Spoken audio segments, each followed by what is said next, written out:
पारुल बहुत खुश थी। उसने आज अपने वेडिंग लहंगे का ट्रायल जो कराया था, पूरे 2.5 लाख रुपए का लहंगा सेलेक्ट किया था पारुल ने। और वो अपने मम्मी पापा को गले लगाकर बोली, मैं बहुत खुश हूँ। और हाँ, एक बात बताना चाहती हूँ कि मेरी वेडिंग लिस्ट में 50 नाम और हैं मेरे फ्रेंड्स के। तो उसकी मम्मी बोली, पारुल वैसे भी बहुत खर्चा हो गया है, पहले ही बहुत बड़ी गेस्ट लिस्ट हो गई है। मगर पारुल कहाँ मानने वाली थी। उसने कहा, वो सभी तो आएंगे ही, मेरे सभी फ्रेंड्स का मेरी शादी में आना मेरे लिए बहुत ज़रूरी है। आप लोग ज़्यादा कंजूसी मत करो, मैं आपकी इकलौती बेटी तो हूँ, आप मेरी खुशी के लिए इतना भी नहीं कर सकते। पारुल के पापा ने कहा, चलो ठीक है बेटा, तुम बुला लेना उन्हें भी। पारुल खुशी से अपने पापा के गले लग गई। फिर पारुल की मम्मी ने उसके पापा को अकेले में कहा, आपने उसे हाँ क्यों कहा? पहले ही हमारा बजट बहुत बढ़ गया है। उसके पापा बोले, कोई नहीं, मैं अपने फ्रेंड से कुछ उधार ले लूंगा, हो जाएगा, तुम चिंता मत करो, हमारी एक ही तो बेटी है। फिर अगले दिन पारुल ने एक नई पेशकश अपनी मम्मी पापा के सामने रख दी। मुझे 3 लाख रुपए चाहिए प्री वेडिंग शूट के लिए। इस पर जब मम्मी ने मना किया तो वो रोते हुए कहने लगी, आजकल तो सब करते हैं। उसे रोता देखा तो उसके पापा ने कहा, चलो कोई बात नहीं, तुम कर लेना, मैं तुम्हें पैसे दूंगा। पर उसकी माँ नाराज हो गई कि आप इस तरह पारुल को बिगाड़ रहे हैं, हम इतने पैसे कहाँ से लाएंगे, पहले ही इतना लोन ले चुके हैं। उसके पापा बोले, वो मैं देख लूंगा, तुम फिक्र मत करो।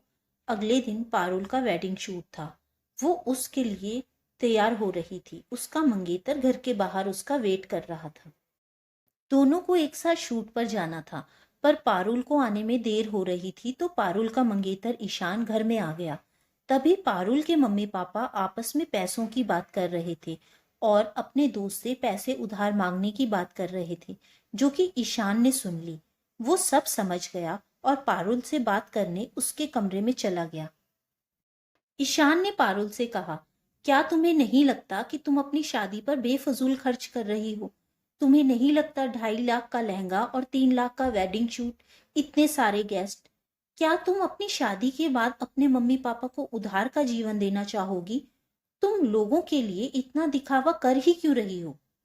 क्या तुम्हें अपने मम्मी पापा की परेशानी नजर नहीं आती? बोलो।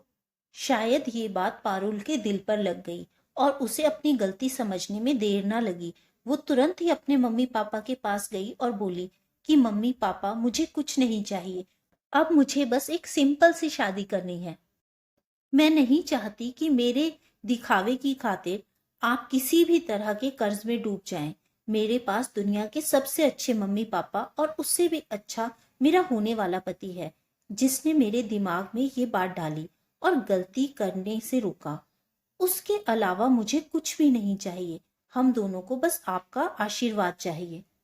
उसने अपने मम्मी पापा को अपने गले से लगा लिया और वो तीनों रोने लगे।